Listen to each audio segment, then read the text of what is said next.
warahmatullahi wabarakatuh.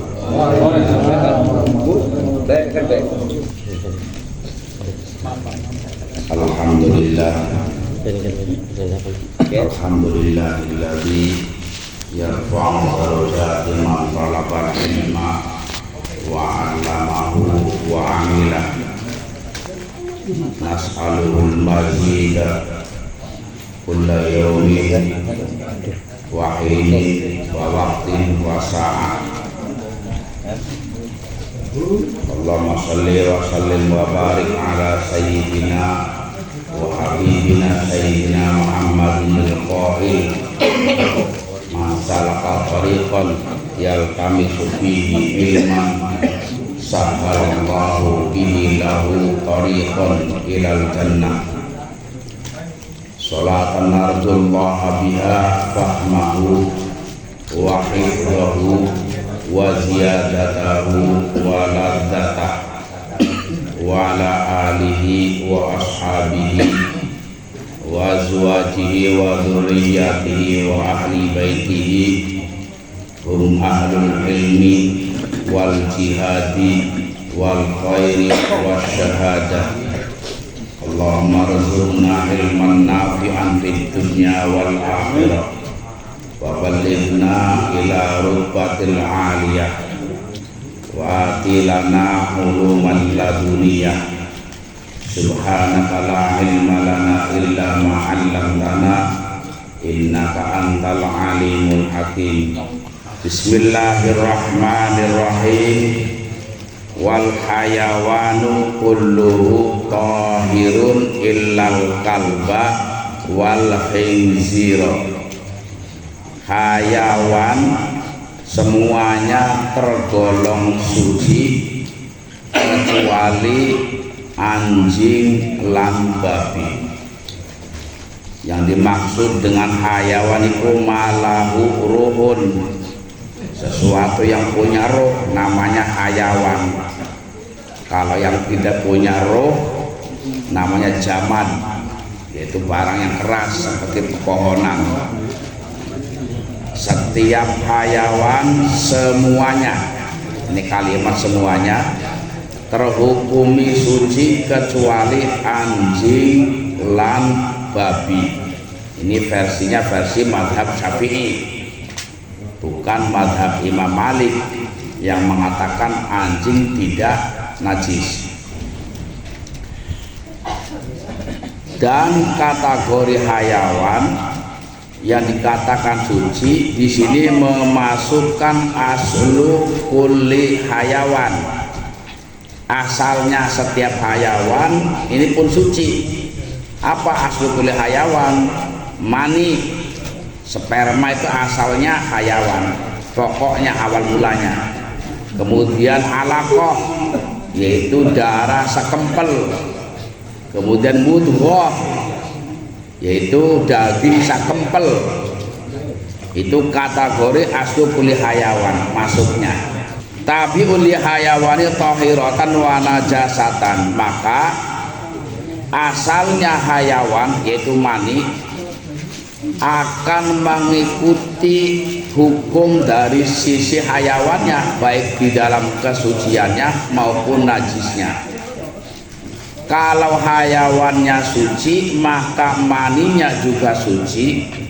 Kalau hayawannya najis maka maninya pun najis. Mani orang suci karena orangnya suci. Kambing kategori tohir maka maninya pun tohir. Babi dan anjing itu najis maka air maninya pun tergolong najis pula.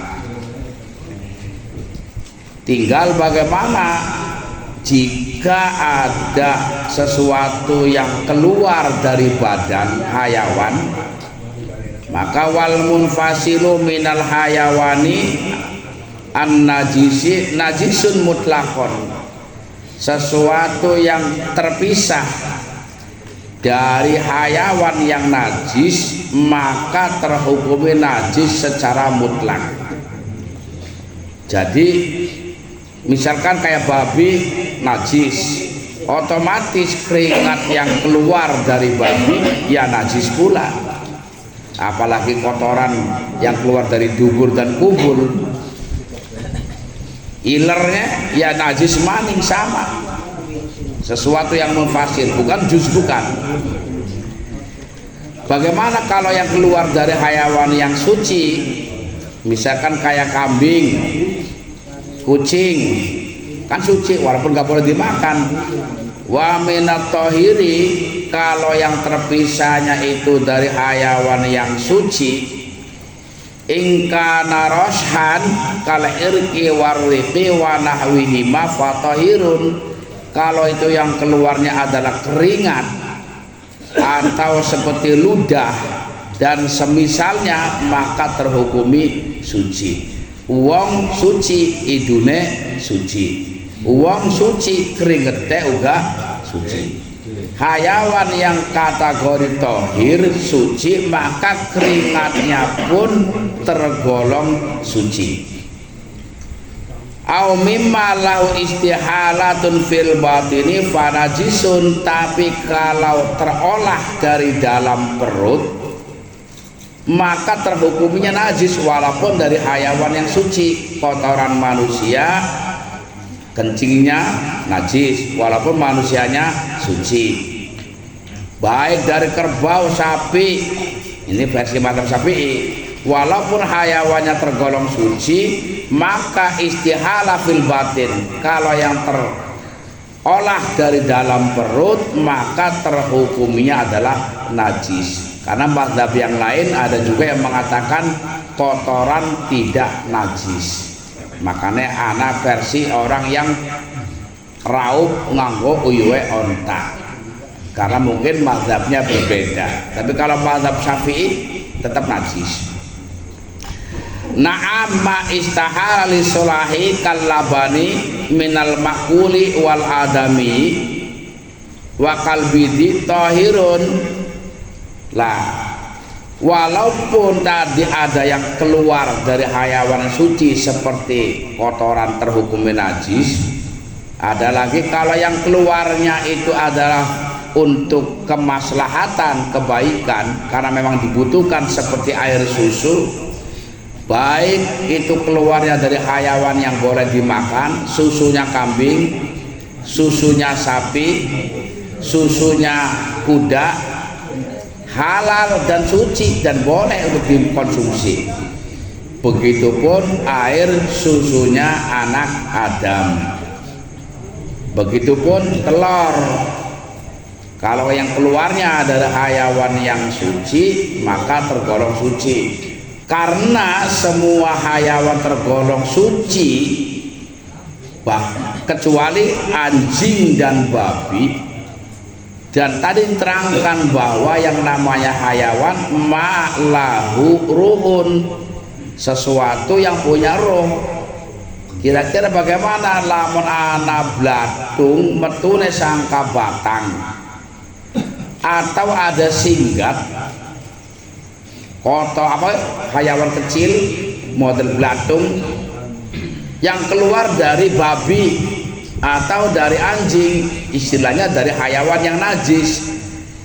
Tadi patokannya kullu hayawanin tohirun, setiap hayawan adalah suci. Yang bukan kategori suci cuma babi dan anjing, maka kalau ada dud atau singgat yang keluar dari barang yang najis, secara hukum terhukuminya suci. Bukan masalah boleh dimakan atau tidak, ini masalah suci dan tidak suci. Karena singgat sekecil apapun dia punya roh. Qaluhu illal kalba, tadi dikatakan kecuali anjing. Ay walau kalba saidin, sekalipun anjingnya digunakan untuk berburu. Ini yang kadang-kadang kita bingung yang bermadzhab Syafi'i. Ongkoh asuk dihukumene najis, tapi di Islam anak babe diatur bahwa anjing boleh digunakan sebagai alat untuk jadi berburu. Walaupun kok anak prosesnya harus diajari berulang-ulang 3 kali, hasilnya dikasihkan ke majikan. Anehnya anjing itu najis secara mazhab Syafi'i, tapi anjing adalah hayawan yang boleh untuk dijadikan hayawan berburu, dan hasil buruannya kalau anjing-anjing yang terlatih maka hukumnya adalah halal. Itu anehnya di situ. Artinya apa? Tetap walaupun anjing ini digunakan untuk berburu, ya tetap hukum anjingnya tetap najis. Wa yustasna minu kalbu ahlil kahfi fa innahu tahirun wa yadkhulul jannah. Ini barangkali kita masih ada pertanyaan yang selama ini, kalau anjing terhukum suci, bagaimana anjingnya ashabul kahfi? Anjingnya ashabul kahfi terhukumi suci dan masuk surga. Maka sampai tinggal dan kitab Al-Baijuri. Sebab bulan ini nukilannya dari kitab Al-Baijuri Syarah Fathul Qorib. Jadi bahwa anjingnya ashabul kahfi yang mengikuti ashabul kahfi di dalam gua yang selama 300 tahun menemani, itu tergolong anjing yang tohirun, yang suci dan masuk surga. Lalu kalau anjingnya ashabul kahfi tergolong anjing yang suci, apakah Allah memang menciptakan khusus dari lahirnya sudah suci, atau memang anjing yang suci, yang najis lalu oleh Allah disucikan? Ini berbeda pendapat para ulama. Jadi kalau anjingnya ashabul kahfi tergolong suci, apakah suci memang dari lahirnya Allah menciptakan sudah kategori tohir, atau memang asalnya najis lalu oleh Allah disucikan? Ini hanya dari sisi. Dan dulu ada yang pernah bertanya tentang masalah jika rumah ada anjingnya, wala tadkhulu al malaikatu baitan fihi kalbun walau linahwi harasatin alal mu'tamad.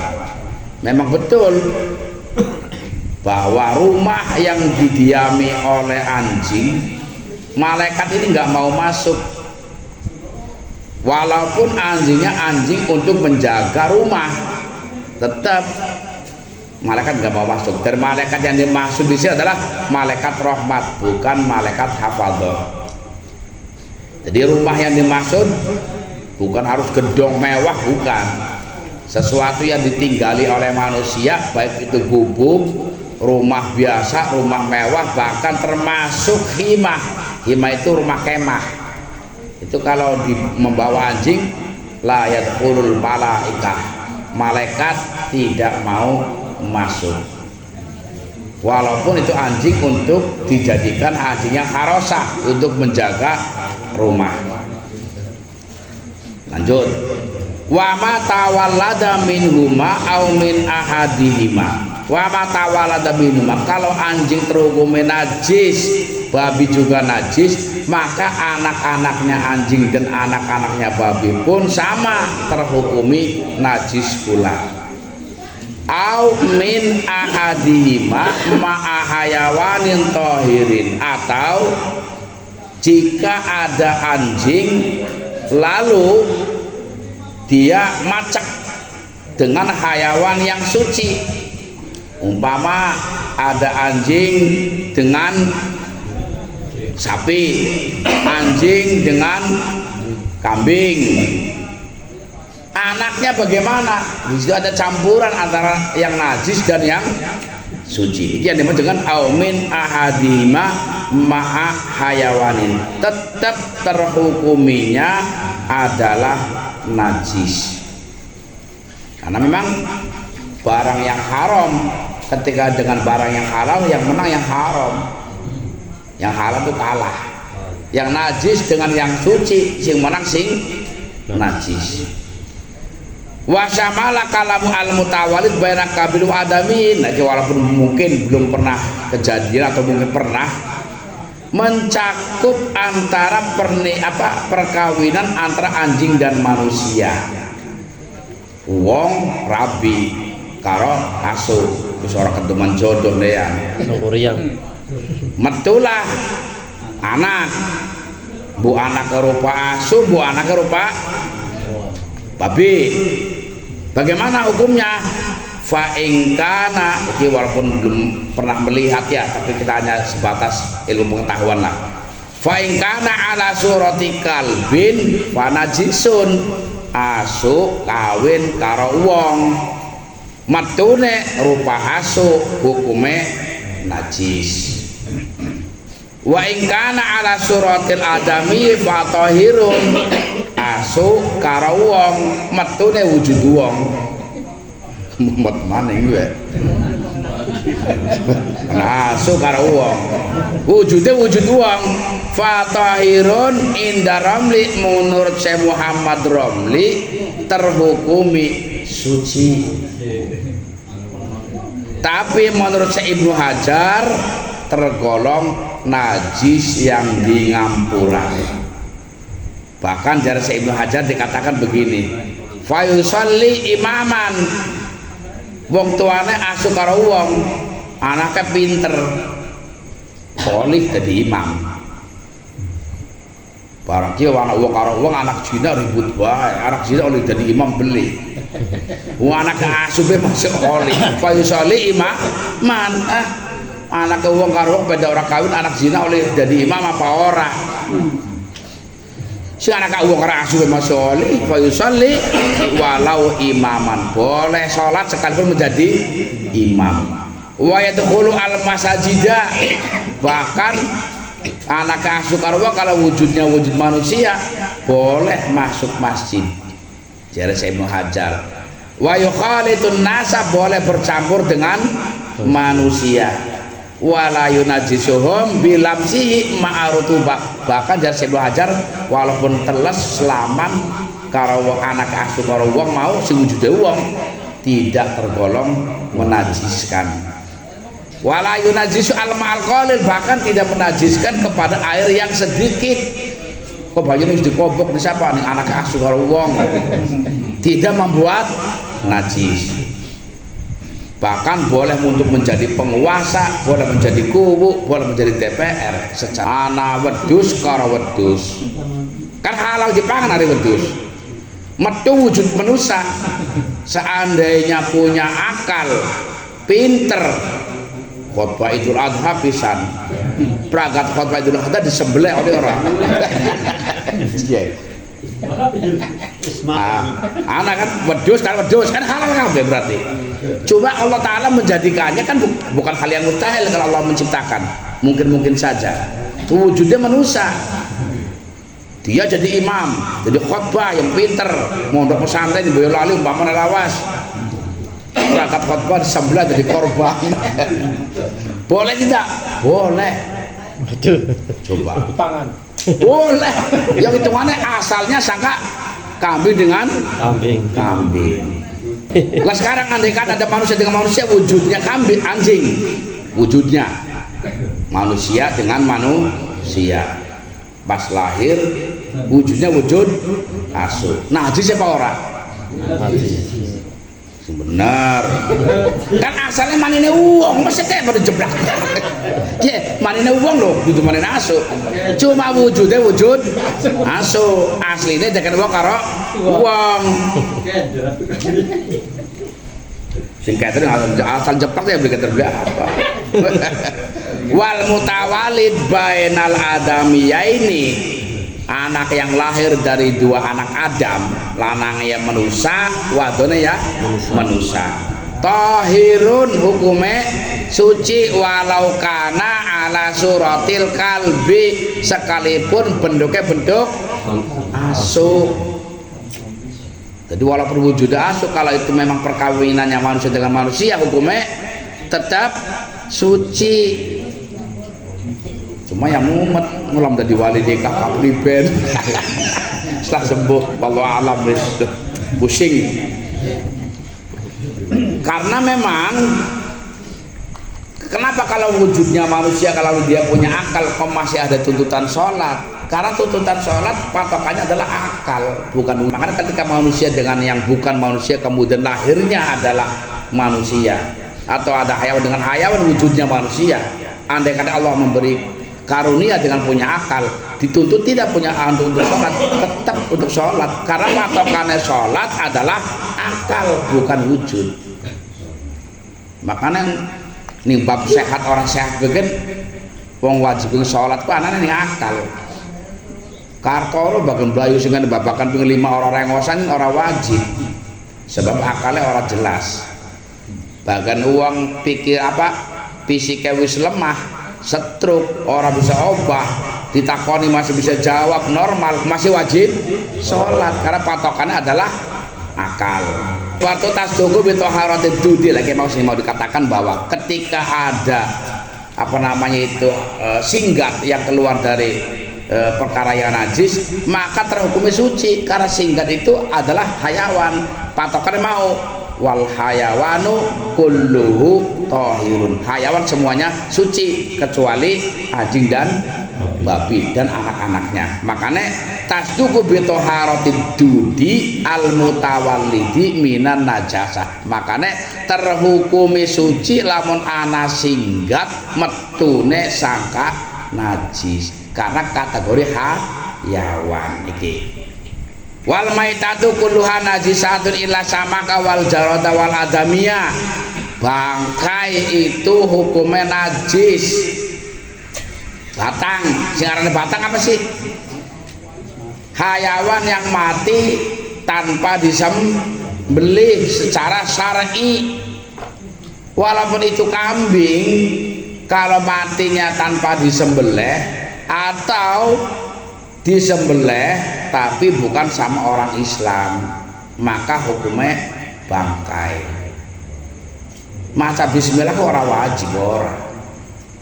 Sampeyan asal wong Islam tole nyembelih ayam ora maca bismillah, otote tugel, tempat aliran darah putus, halal sah walaupun orang maca bismillah. Maca bismillah itu hukumnya sunnah, tidak wajib. Yang wajib justru kita muslim. Makanya ketika orang kafir hasil sembelihannya kategorinya bangkai atau sembelihan tapi yang bukan syar'i, nganggo untu, nganggo kuku, bentuk ketayan milik tapi digigit, maka sembelihan yang bukan syar'i kategorinya bangkai. Dan semua bangkai terhukumi najis kecuali ikan dan walang dan anak Adam. Jadi kalau ikan kemudian walang ini memang sudah jelas kategori bangkainya adalah hayawan yang suci dan boleh dimakan. Makan langka iwak ning gebang kalau sembelihan. Namun untuk iwak kudu sembelihan yang kan ning gebang batang kabeh kae. Walaupun tidak sembelih. Kalau anak Adam terhukumi suci bukan masalah nggak boleh dimakan atau boleh dimakan, karena kategori yang dimuliakan oleh Allah. Wa karramallahu bani Adam. Allah Ta'ala memuliakan anak Adam, termasuk memasukkan jin. Walaupun di kalimatnya Bani Adama bukan termasuk jin, tapi jin dimasukkan kategori sama dengan hukumnya manusia. Jadi bangkainya manusia hukumnya adalah suci karena Allah telah memuliakan Bani Adam. Jadi walaupun anak ayat innamal musyrikuna najisun, orang-orang musyrik itu adalah najis, itu tidak menafikan dengan ini. Karena yang dimaksud dengan orang musyrik najis, orang kafir najis, itu najisnya najis akidah, bukan najis dzatiyahnya badan, bukan. Orang kafir najis itu najis akidah. Lah kita masih syahadat yang sama, kita masih sholat, kita lalu sholat di masjid, kemudian kita pergi di pel masjid yang menilai najis. Dan kita apa? Kelompok LDI kan kayak tuh ya. Kita sholat itu kan dicuci bekas kita, sholat kita najis. Tapi orang Islam tuh yang kita anut sekarang ini mazhab Syafi'i hebat. Orang kafir saja dzatiyahnya tidak dihukumi najis, karena yang dimaksud dengan innamal musyrikuna atau najis itu ada najis akidah, bukan najis badannya atau dzatiyahnya, bukan. Lah, ikan yang masih hidup itu kategori dakhil fil hayawan, makanya dibahas di dalam kitab di sini adalah batangnya iwak, batangnya walang, batangnya uang. Karena kenapa nggak membahas uripe iwak? Ya kan urip iwak kategori mau masuk. Wal hayawanu kulluhu tohirun, baik hayawan banyu, hayawan daratan, semuanya terhitung suci. Oke. Kemudian yang dimaksud asamak, kita kan kadang-kadang bingung. Kiai yang germanane asamak mesti iwak laut. Kalau iwak laut seolah-olah itu iwak kali priben, lelek priben. Jadi kadang-kadang kita bingung. Karena bahasanya itu asamak juga ya artinya saidul bahari, buruan hayawan laut lah. Jadi la ya'isu illa kan dimaksud dengan samak di sini adalah sebenarnya hayawan yang hidup di air yang tidak bisa hidup di daratan. Kalau kita terfokus dengan kalimat asamak di mana ikan laut, berarti iwak lele, ini banyu tawar orang masuk. Welut mancingnya istilah ulama. Anak kitabnya arahnya kitab Al-Balut karangan Lirboyo. Kemudian abai kula di Muhammad Dahlan pernah mulang kitab Al-Balut. Tapi sebagian ulama menghalalkan walaupun Al-Balut secara kita lihat hidup tidak lepas daripada air dan tanah. Tapi para ulama tetap menetapkan kategorinya belut sebangsa air, walaupun dia hidup di dalam tin atau ndut lah ya bahasa nenek. Anak kita bego Al-Balut dan pernah ngaji kemudian kerabah. Anak sing lebih keras sebenarnya ngarannya orang halal. Modelnya yang urip dua alam, sok lamun nih banyu bae langkang ndute, nih ndut bae langkang banyune anak. Tapi sebagai ulama, kebanyakan ulama mengatakan hari masalah ndut itu hanya sebatas untuk apa namanya tempat tinggal saja, kemudian kategori termasuk kategori hayawan air. Oke. Makanya yang dimaksud dengan sama kullu ma la ya'isu illa fil bahri kan bingung. Setiap hayawan yang tidak bisa hidup kecuali di laut. Bahasanya kan mumet ya. Pernah ngaji iki kan? Iwak lele mancing beli. Nah, makanya kalimat yang seperti ini kadang kita bingung. Nah, jadi yang kita maksud sebenarnya adalah lawannya fil bahri, ya fil barri, daratan. Jadi bukan berarti menafikan ikan-ikan yang ada di sungai, ikan yang hidup di air tawar. Intinya bahwa batangnya iwak sing uripe cumaning banyu tok ora bisa urip ning daratan, batangnya hukume suci dan boleh dimakan walau ala suratil kalbi, sekalipun rupanya rupa asu, iwak asu kan anak kasarannya ikan anjing laut, namanya kuda laut, hukumnya tetap suci kalau dari laut. Patokannya itu wujud, bukan sing bahasa kayak sing bisa menek apa kayak apa glodok kan aslinya pribadi gak aku rapati paham kayak iwak bisa mabur kok kayak iya kan soalnya bisa menek kayak iwak kayak apa itu. Kalau itu tergolong di dua alam tetap haram, tapi kalau itu hanya refreshing hanya jalan-jalan hakikatnya tetap di laut ya halal. Makanya ini kono yang masih perdebatan hingga sampai saat ini ya saroton, kepiting. Jare sing ngaramaken nek ente ngalalaken kepiting, masa yuyu ora gelem. Bedane apa? Hari aku tahu sekarang ngaramaken nek kepiting mong pantes, ente doyan kepiting yuyu emong. Padahal tak ada. Jadi ini masih ikhtilaf ulama. Kepiting itu anak sing ngalalakan, anak sing juga mengharamkan. Ya sing ngaramkan dalil mau, karena kepiting walaupun barang laut tapi dia hidup di dua alam, fil bahri wal bari, baik di lautan maupun di daratan. Oke. Masih khilafiyah ya. Ai maitatu kulli minha fa innaha tahiratun. Nah iki ya, maka batange iwak laut dan batange walang kategori suci. Ini dari dasar hadis uhillat lana maitatani wa damani, bahwa telah dihalalkan untuk kita dua bangkai dan dua darah. Apa dua bangkai?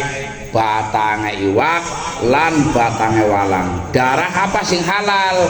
Yaitu kabid wa tihal. Kabid kue hati, tihal kue limpa. Bukan darah yang mengalir, diwadahi, digodok, marus. Anak bae wong sing tukang godoke marus soalnya. Wis digodok tadi ini sih kayak ati. Iku sih nggak boleh, jangan. Najis sekarang darah. Yang halal yang dimaksud dengan apa namanya darah itu adalah at-tihal wal kabid. Tihal kue limpah, kabid kue hati. Itu darah yang mengempal kan, itu yang halal, bukan darah yang mengalir di wadah itu digodok gitu. Diberi kesempatan waktu, barangkali apa yang saya sampaikan ada hal-hal yang memang perlu dipertanyakan atau ada hal lain, monggo masih diberi waktu kesempatan, silakan.